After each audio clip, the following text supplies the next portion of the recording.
Saya berangkat pesawat jam 6.30, setengah 7 pagi. Sudah sembahyang subuh pergi, Mak. Saya ambil bajuku di kamar pakai jaket. Saya tidak tahu ternyata ada semua ikut di jaketku. Dari rumah ke bandara naik mobil. Dari bandara ke Jakarta naik pesawat 2 jam. Acara jam 10 pagi sampai ke jam 8. Ceramah jam 10, sudah acara sebelum duhur. Jam 1 terbang lagi balik ke Makassar sampai ke jam 4. Begitu sampai di rumah maghrib saya taruh jaketku. Keluar itu semut dari jaket. Nah kumpuli temannya sesamanya semua. Pidato. Nah bilang saudara-saudara Cikali, batu ini Jakarta. Datang ini Jakarta nak kana hede mak botek mau sedeng. Mimpi ko sedeng. Mana bisa kau pergi Jakarta? Datang Jakarta. Nah bilang jam berapa kau pergi? Nah bilang tadi jam 6. Nah bilang maghrib ada mau kau lagi di sini jam 6. Nah bilang ya, kau lihat mato. Nah bilang teman pak kepala talam aku sedek. Tidak masuk di akal. Mana bisa? Baru kau saja keluar di rumah. Nah ini jam aku mobil. Nah bilang itu semua cocok itu kalau saya yang jalan. Ini bukan saya jalan. Saya di kantor ada satlatih. Saya tidak pernah Kak betul tinggalkan di kantong, tapi betul Kak datang ke Jakarta. Masuk akal apa enggak? Kalau otak semua kita pakai, enggak masuk akal Pak. Tapi kalau kita pakai otak yang secerita, dasat yang jalan, dan enggak masuk akal. Kenapa Pak Imam bisa mimpin sholat jamaah disebut imam? Kenapa bisa disebut imam? Karena ada jamaahnya. Kenapa bapak-bapak disebut jamaah? Karena ada imamnya. Itulah yang disebut saling membutuhkan. Itu pula lah yang menyebabkan tidak boleh ada orang sombong. Kenapa? Karena kau pasti butuh sama orang lain. Saya tidak boleh sombong sebagai penceramah. Apa kau sombongkan Ustaz? Kau bisa jadi penceramah karena ada kau dengar. Coba kalau mau saya ceramah tidak ada jamaahku. Orang gila. Pak Imam tidak boleh sombong. Kenapa? Ada jamaah. Biar mau mimpin 30 juz hafal mau jadi imam, tidak ada jamaahnya. Tidak bisa jadi imam. Itulah sehingga kita tidak boleh sombong. Kita sholat tadi.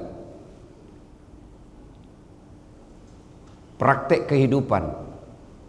Anggota tubuh paling mulia apa Pak? Kepala. Yang paling hina apa? Kaki. Biar kita kasih kawan tapi pakai kaki. Beda saat ini nuangi.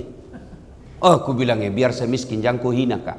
Kenapa? Kehinaan anggota tubuh kaki.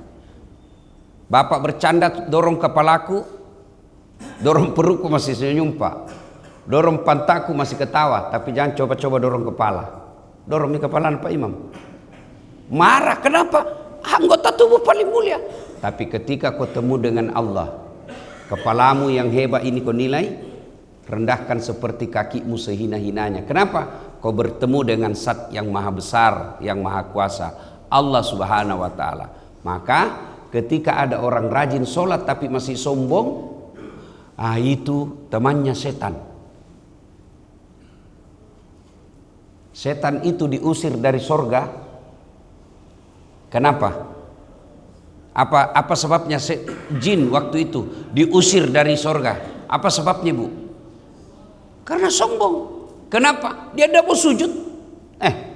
Kata Allah kalau bahasa sederhana, jin hormati Adam, sujud kok. Nah, apa Nabi bilang jin? Nanti aja. Adam adikku, baru kemarin saya lebih dulu diciptakan. Adam dari tanah, saya dari api. Unsur kemuliaan saya jauh lebih mulia daripada Adam. Saya tidak mau diusir dari sorga karena sombong. Itu sudah dalam sorga. Apalagi kita yang masih di dunia. Dan puncak kesombongan itu melalaikan sholat. Itu orang paling sombong itu melalaikan sholat. Tapi apa katalah sholat subuh seperti ini? Sudah kita capek hebatnya? Tidak. Tidak adalah faedah dunia kita dapat kalau sholat tidak ada nilai-nilai kehidupan yang kita bawa. itulah sehingga kita orang Islam tiap tahun peringati Isra dan Mi'raj. Apa itu Isra Mi'raj? Nah, nilai-nilai kehidupan di dalamnya. Nilai kehidupan apa? Satu, ibu-ibu, siapa yang tahu bulan Isra-nya Nabi? Bulan berapa ibu? Kalau bulan dalam Islam, bulan tahun Hijriah disebut bulan apa? Syawal. Bulan Rajab. Sekarang bulan apa ibu? Ini bulan Isra Mi'raj. Saya ingatkan kembali lagi tentang Isra Mi'raj supaya ada kehidupan di bawah. Bapak-bapak, saya mau tanya, ibu tadi tahu nak jawab nih bulan Rajab. Saya mau tanya lagi nih bapak-bapak ini, terutama yang sudah muka-muka sakratil maut nih semua ini. Banyak-banyak nih kuliah ini calon-calon aja. Bapak-bapak, saya tanya bulan Rajab itu pada saat Nabi Isra Mi'raj disebut bulan apa? Tahun apa? Tahun apa? Bukan ibu-ibu, bapak-bapak saya ini. Mana lebih pintar ibu-ibu bapak-bapaknya? Tahun apa ibu? Tahun apa pak? Tahun duka cita. Tahun bersedih. Kenapa nak bersedih Nabi? Meninggal di dua orang anak sayang. Khadijah dengan pamannya Abu Talib. Sedih. Maka Allah panggil Isra Mi'raj. Dikasih hadiah. Apa hadiahnya untuk menutup kesedihannya? Perintah puasa? Bukan. Haji? Bukan. Bayar zakat? Bukan. Apa? Sembahyang. Apa maknanya? Allah seolah-olah ingin sampaikan pada saat kau pasti ada duka citamu, pasti ada kesedihanmu, pasti ada persoalanmu. Saya kasih kau untuk menghibur itu dirimu. Apa? Sholat. Jadi kalau kuliah ini muka ini masih pagi-pagi, muka penuh masalah semua ini. Iya toh? Masalah. Ada masalah bertengkar sama istrinya. Ada masalah banyak utangnya. Ada masalah yang cicilannya sudah jatuh tempo. Ada kontrakan rumah. Ada anaknya nakal. Ada suaminya mau kawin lagi. Macam-macam. Semua. Bohong itu kalau tidak ada masalah apa. Saya saja penceramah banyak masalahku. Apa masalah sekarang? Tidak ku nikmati itu namanya di depan umum kebutuhan pribadi. Mana makan ada misalnya ibu-ibu foto dulu Ustaz. Minta maaf. Nah tahu je mohon maaf Ustaz, minta maaf mengganggu. Kok nah tahu je mengganggu tapi nah lanjutkan je. Maka pinjam dulu. Tidak dilayani. Langsung itu update status Ustaz sombong. Bukan sombong, kau ini tidak tahu situasi. Tidak ada orang, tidak ada masalah pak. Kurang apa mulianya Nabi? Kurang apa mulianya Nabi? Kira-kira ada di sini kala ibadahnya Nabi? Tidak ada. Nabi tidak pernah lepas baca Quran. Nabi tidak pernah lepas Senin Kamis. Nabi tidak pernah lepas tahajud. Nabi tidak pernah sakiti tetangganya. Nabi tidak pernah bohong. Nabi tidak pernah ingkar janji. Nabi tidak pernah makan uang haram. Tapi ada juga masalahnya dalam rumah tangga. Difitnah Aisyah selingkuh. Pernah 3 hari 3 malam tidak makan. Ayo. Apalagi? Diusir dari kampungnya. Diusir dari kampungnya pak. Bukan dibully. Kalau kita baru dibully sedikit di medsos mengamuk maki. Nabi bukan dibully. Diusir dari kampungnya, beberapa kali mau dibunuh. Coba itu padahal orang mulia. Coba makin lihat bedek kalau ada nama Allah, pasti itu ada di sampingnya Muhammad. Iya toh? Tidak pernah dasat Muhammad, dasat Allah. Tidak. Ya selalu kita dapat Allah Muhammad, Allah Muhammad. Begitu mulianya Nabi. Tapi apa Nabi tidak ada masalahnya? Banyak masalah juga pak. Apalagi kita. Ada orang ustaz baik nama sembayangku. Kenapa banyak sekali masalah aku ini ustaz? Aku bilang siapa ki? Tidak mau dikasih masalah. Turun sedikit itu Nabi Muhammad. Turun lagi para sahabatnya. Cini minjok Khulafaur Rasyidin. 4 sahabat utama Nabi. Lihat saja. 4 ini pak. 3 mati dibunuh. Ayo, dari 4 sahabat Nabi paling mulia sahabat Nabi yang dijamin masih surga, 4 mati dibunuh. Ini 4 Khulafaur Rasyidin. Abu Bakar tidak mati dibunuh. Umar mati dibunuh. Utsman bin Affan mati dibunuh. Ali bin Abi Thalib mati dibunuh. Padahal ini manusia mulia. Jadi kalau ada masalah dalam hidup ini, bukan karena Allah tidak senang sama kita, tapi ujian keimanan. Kenapa diuji ke Ustaz? Mau ki naik kelas. Kate pas sekolah ngasen riolo toh? Minimal SD. Iya Pak toh? Dan ada ijazah asli. Jama kok lagi bawa-bawa situ, ndak ada urusan ini. Ya toh? Ada ijazah kita. Nah, biasanya kalau mau kita dapat ijazah, kalau anak sekarang namanya UAS, bukan Ustadz Abdul Somad. UAS, ujian akhir semester. Iya toh? Ku ingat saya dulu kalau mau ke ujian, tak 1 minggu orang belajar, menghafal, terlambat tidur, cepat bangun, datang lebih awal, duduk tertib, datang, menghafal orang. 10 materi yang kita hafal, 8 kita hafal, 2 tidak dihafal, yang 2 naik. Ya toh? Tapi setengah mati kita belajar, sudah belajar, naik kelas. Sudah naik kelas, biasanya kita pergi piknik. Dulu di kampung, rekreasi namanya. Sudah makin terima rapor, pergi rekreasi. Biasanya kita di pantai, biasanya kita di sungai. Dulu di kampung, gratis, paling kita bawa telur sudah ditumis sama mama dengan nasi kuning. Kenapa? Gembira-gembira sudah lulus.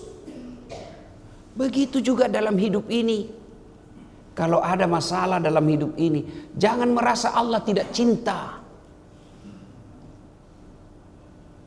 Allah cinta dikasih ujian. Kalau sudah naik ujian, Allah kasih gelar maqamam mahmuda, lawakkat derajatmu, saya angkat derajatmu. Di ujian ini. Jadi pelajaran pertama, kita jangan sombong. Kesombongan temannya setan. Dan puncak kesombongan adalah orang yang tidak sholat. Sholat ini Allah berikan fasilitas sholat untuk menghibur kita yang lagi penuh masalah. Jadi ibu-ibu, kalau ada masalah tak, jangan makin cari apa sebabnya. Lebih perbaiki sholat. Sembahyang aja ini Ustaz. Nah, barangkali sholat tak belum ikhlas, ya, masih tidak ikhlas. Maksudnya apa Ustaz? Sholatnya belum seperti sunnah-sunnah Rasul, ya. Kita sholat tapi masih ingat kunci motor, ya kan? Kita sholat tapi masih cari uang. Maksudnya apa Ustaz? Mulai takbir uangnya nak cari. Allahu Akbar. Di mana uangku ini di? Dah itu setan baru tompi sudah tompaki takbir baru tongi diingat. Di mana di? Tadinya kayaknya di sadel ku simpan. Diperiksa semua itu kantong. Nah, mudah-mudahan lepas ceramah ini dimulai diperbaiki, ya. Diperbaiki. Nah, sudah itu nilai-nilai sholat diamalkan dalam kehidupan sehari-hari. Yang pertama, jangan sampai ada rasa sombong. Sombong itu Allah marah kalau manusia pakai. Kenapa? Karena itu pakaiannya Allah. Kesombongan itu hak prerogatif Allah. Maka Allah dalam 99 Asmaul Husna, satu di antara namanya Al-Mutakabbir, yang maha sombong. Kenapa? Karena hanya Allah yang tak memiliki, tak memerlukan apapun, yang tak tergantung kepada siapapun. Kalau kita, apa yang kita mau sombongkan? Ya, tidak ada. Kita bilang gagah ki, sekejap saja Allah marah, nah kasih stroke, bengkok muka, hilang mi gagah, berhenti mi cantik kalau bengkok begini, keluar miliur di sini. Kita bilang kuat ki, nak kasih langsung, enggak ada. Jadi nilai-nilai sholat jangan sampai membawa diri kesombongan, ya. Nah, yang berikutnya nilai-nilai sholat dalam kehidupan kita pelajari dalam Isra Mi'raj, jangan sampai ada di antara kita.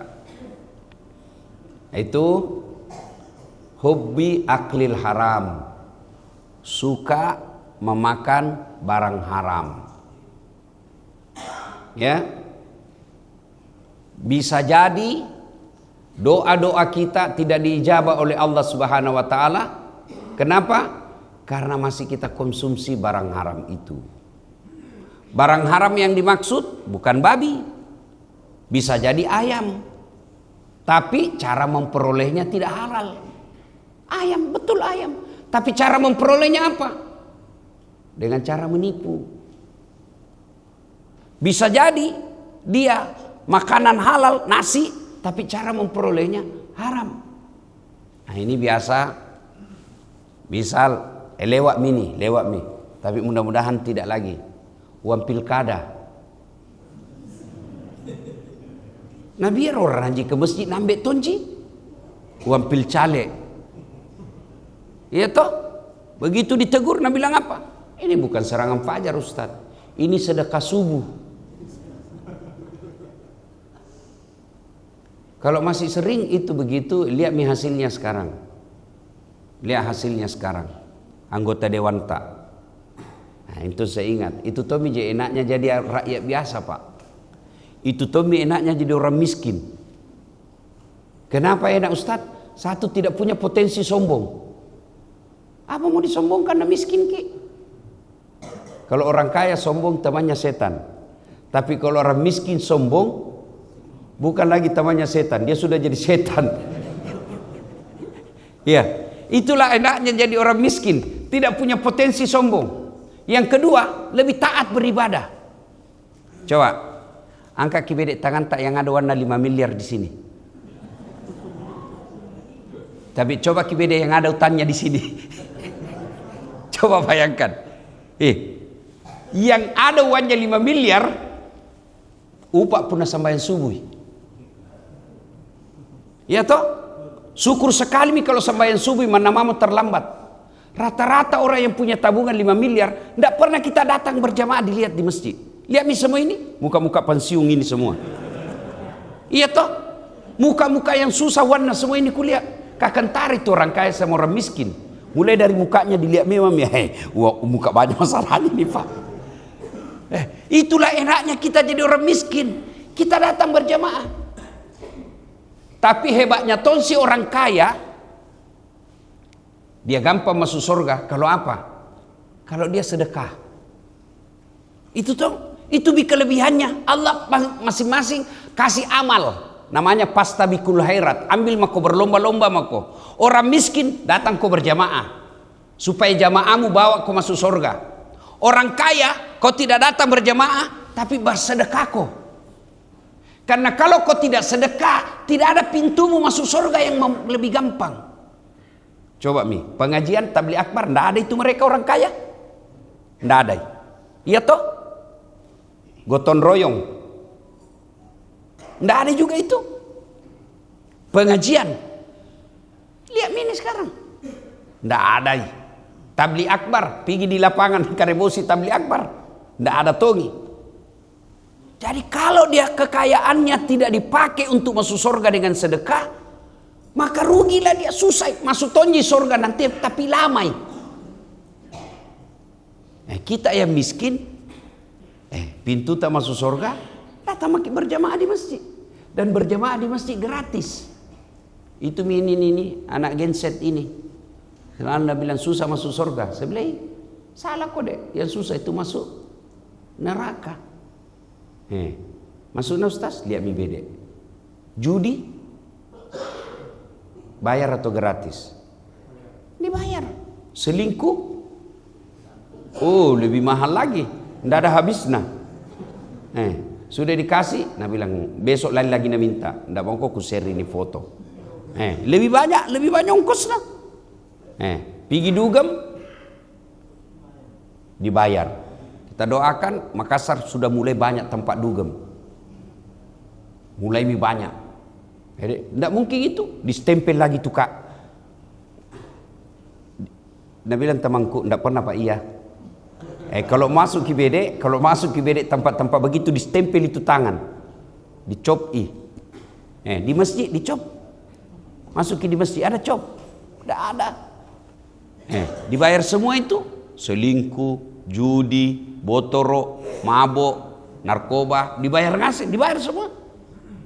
Sembayang gratis, berjamaah gratis, mengaji gratis, naik haji kalau mampu Pak kok. Dan itu pintu masuk surga. Maka kita orang miskin, pintu cepatnya masuk surga dengan menghadiri kebaikan-kebaikan. Orang kaya pintu masuknya cepat surga bersedekah. Karena kalau bukan itu susah dia. Tidak pernah datang pengajian, tidak muncul di tabligh akbar, tidak datangi berjamaah, tidak datang di masjid malam Jumat baca Yasin. Kalau kita orang miskin Nah kalau kita sudah miskin tidak tongki datang di masjid. Orang kaya tidak datang di masjid, enak makannya, bagus rumahnya, mobilnya mewah. Mana mau nanti di akhirat di blender ki. Tapi dia minta wajah gona di dunia. Tapi kate ngontrak tomaki, bocor-bocor rumah, sempi, istri jelek, suami sakulu, anak balala. Lalu ndak sembahyang lagi. Di dunia sengsara, di akhirat lebih-lebih. Nah, ini minta tujuannya kita datang pengajian ya. Nah, bawalah hikmah-hikmah kehidupan itu. Ya. Nah, Bapak Ibu saudara-saudara sekalian, saya masih bicara tentang Isra dan Mi'raj ini kan. Nah, Isra dan Mi'raj itu ada dalam surah Al-Isra. Juga disebut surah Bani Israel. Allah memulai dengan kalimat Subhana. Subhana, maha suci Allah. Banyak Al-Quran bercerita tentang peristiwa-peristiwa sejarah. Tapi sedikit sekali Allah memulai dengan kalimat Subhanallah. Coba, Al-Quran berbicara tentang penciptaan Nabi Adam yang tidak ada bapaknya, tidak ada ibunya. Kalau Nabi Isa bapaknya tidak ada. Kalau Nabi Adam bapaknya tidak ada, ibunya juga tidak ada. Al-Quran berbicara tentang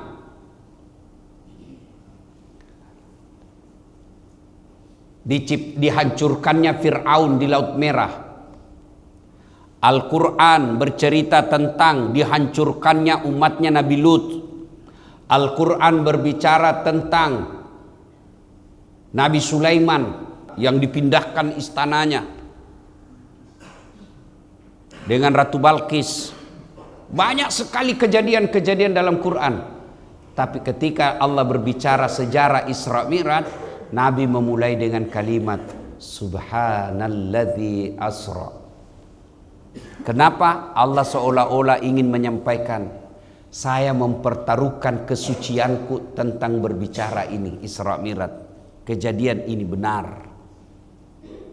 Waktu itu orang-orang Arab tidak ada yang percaya. Bahkan Nabi oleh pamannya sendiri dia bilangnya gila mini Muhammad. Kenapa Pak? Karena waktu itu orang dari Mekah ke Palestina kendaraannya yang paling cepat naik onta.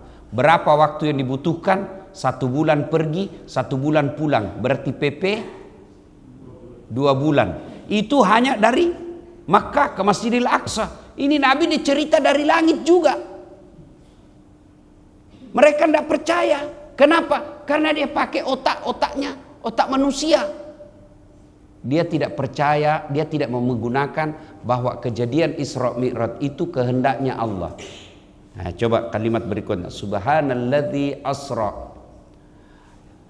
Maha suci Allah yang telah memperjalankan. Apa yang disebut memperjalankan Pak? Bahasa Bugisnya napa jokka ya tanah, napa laleng ya tanah.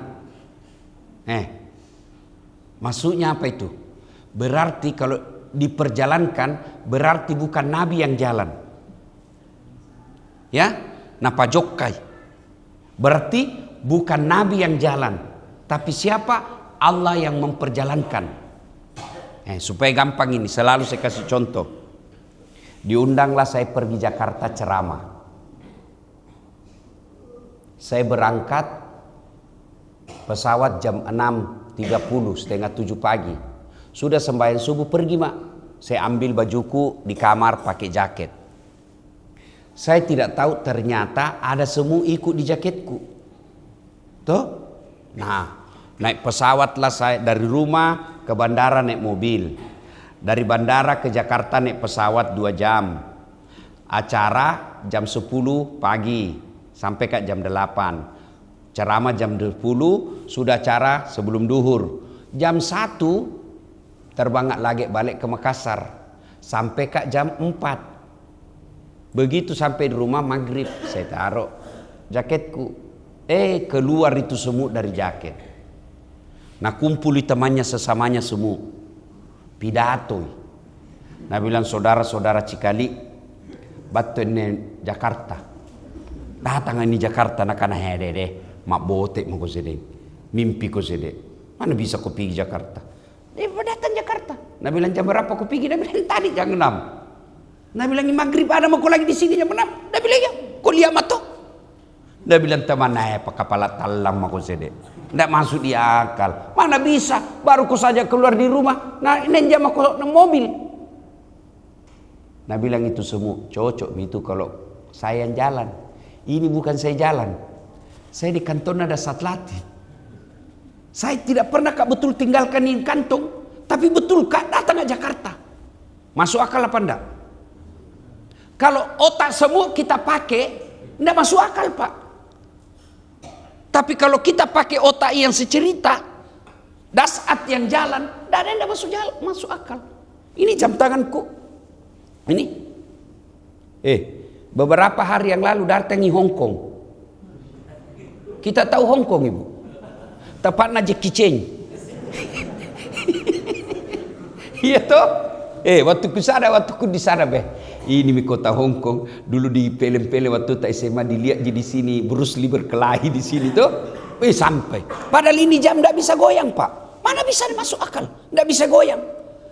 Bukan dia yang jalan, dia numpang di tanganku. Tidak masuk di akal. Tapi percaya dia dari Hong Kong. Begitu mestinya kita memahami Isra Mi'raj. Tenya Nabi Muhammad elok, tapi pun Allah Ta'ala melok. Ya ku pun Allah Ta'ala melok. Kalau Allah yang mau, itu yang kita yakini. La haula wala quwata illa billah. Allah. Semua kalau Allah mau, tidak ada yang mustahil. Jadi, tidak masuk akal. Orang miskin masuk haji, pergi haji. Bisa kalau Allah mau. Nah, Bapak Ibu Saudara-saudara sekalian, nah, kejadian Isra Mi'raj itu kita pahami, itu sepenuhnya kehendak Allah. Maka diulai dengan subhana. Asra bi abdi. Kenapa Allah menggunakan kata abdi? Kenapa tidak dikatakan subhanalladzi asra bi Muhammad? Kenapa Allah tidak katakan langsung memperjalankan Muhammad? Kenapa Allah katakan yang telah memperjalankan hambanya? Ada 2 data di dalam kalimat ini. 1, menjawab pertanyaan. Apakah ketika Muhammad sallallahu alaihi wasallam Isra Mi'raj ketemu Allah, rohnya yang ketemu atau badannya? Dijawab oleh Allah, hamba. Apa itu hamba? Kalau ada badan saja, tidak ada rohnya, apa namanya? Mayit. Tidak disebut hamba. Kalau ada roh saja, tidak ada badannya, gentayangan di pasar, namanya pocong. Ya toh? Tapi karena Allah menggunakan kata hamba, berarti yang jalan pada saat itu ada badannya, ada rohnya. Maka disebut hamba. Data kedua disebut hamba. Ibu-ibu, kenal Ki Yusuf Kalla? Masih sepupu 3 kali kah itu? Mengaku. Iya toh? Begitu dicek ke Pak JK, Pak Yusuf Kalla, sebut 3 kali kau dasar. Hah, sambaran ton bilang itu. Iya toh? Allah menyebut Nabi hamba.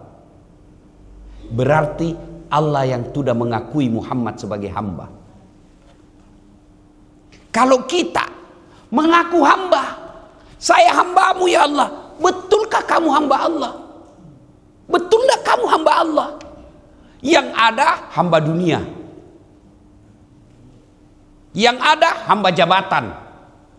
Kalau kau hamba Allah, as-salatu khairum minan naum, salat lebih baik daripada tidur. Kau datang karena kau hamba. Tapi ini kan tidak. Salatu khairum minan naum, mengganggu tong itu azan. Talekan cewek masih 10 menit subuh nak kasih mengaji itu masjid, nak kasih nak ganggu-ganggu ki. Hamba Allah tuh bukan itu. Kalau kau hamba Allah, kau tidak menghalalkan segala cara kecuali yang diizinkan Allah. Tapi kau hamba jabatan. Apa maksudnya? Sekali mau jadi kepala dinas, segalanya najilat. Mana pantak na orang najilat tong, mana anu salah nabela tong. Itu penjilat itu namanya. Bukan kau hamba Allah, tapi hamba kekuasaan.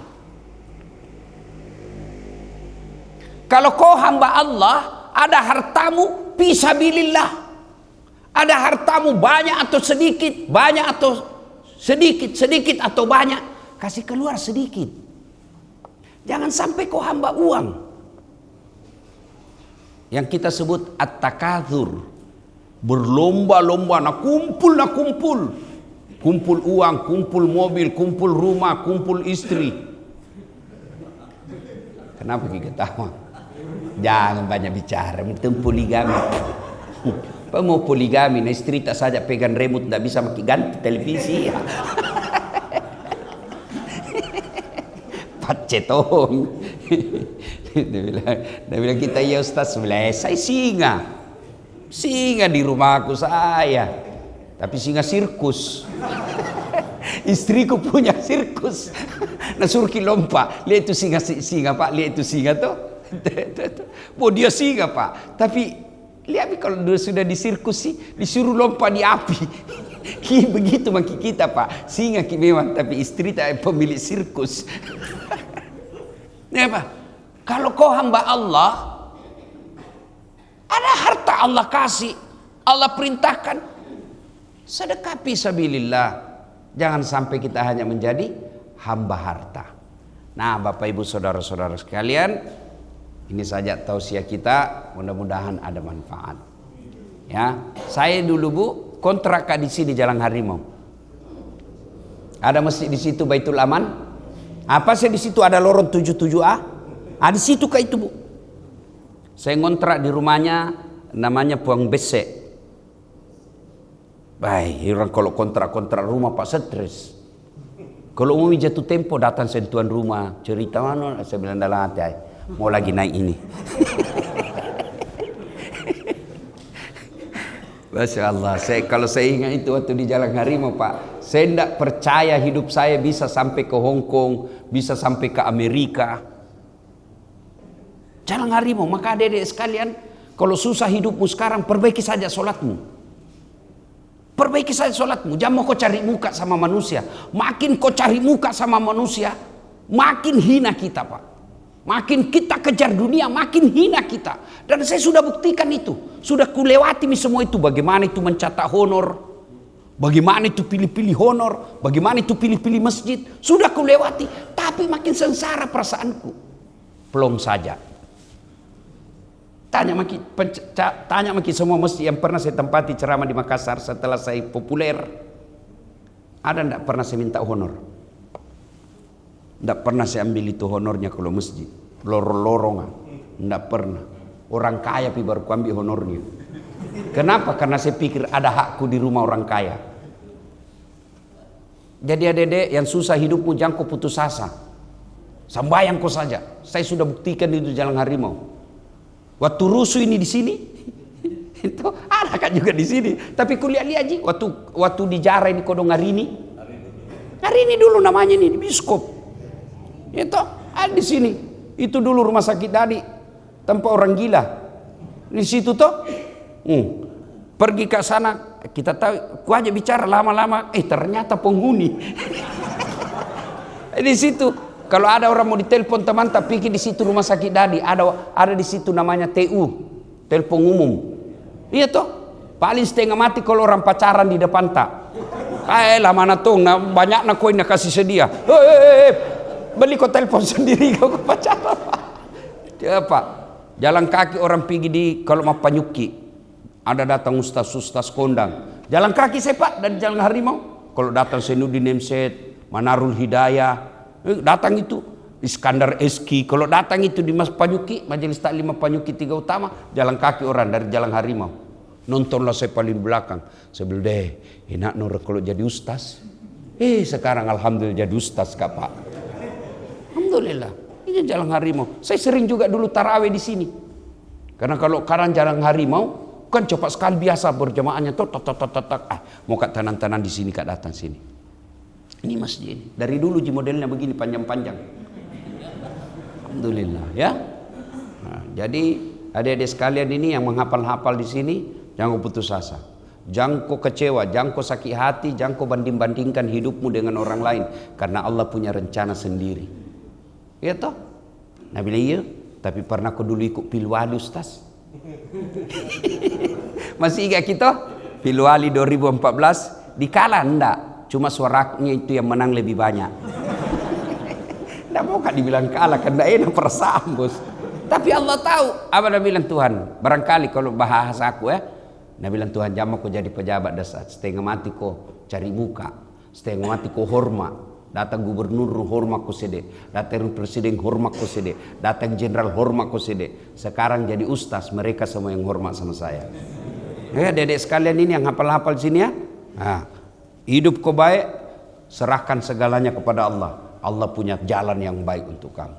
Kamu punya rencana bisa jadi 5 nilainya. Tapi kalau Allah yang kasih kau rencana 5 juta nilainya. Ya, nah demikian mudah-mudahan ada manfaat. Lebih dan kurangnya mohon dimaafkan. Usikum wa nafsi bitaqwallah fastabiqul khairat. Assalamualaikum warahmatullahi wabarakatuh.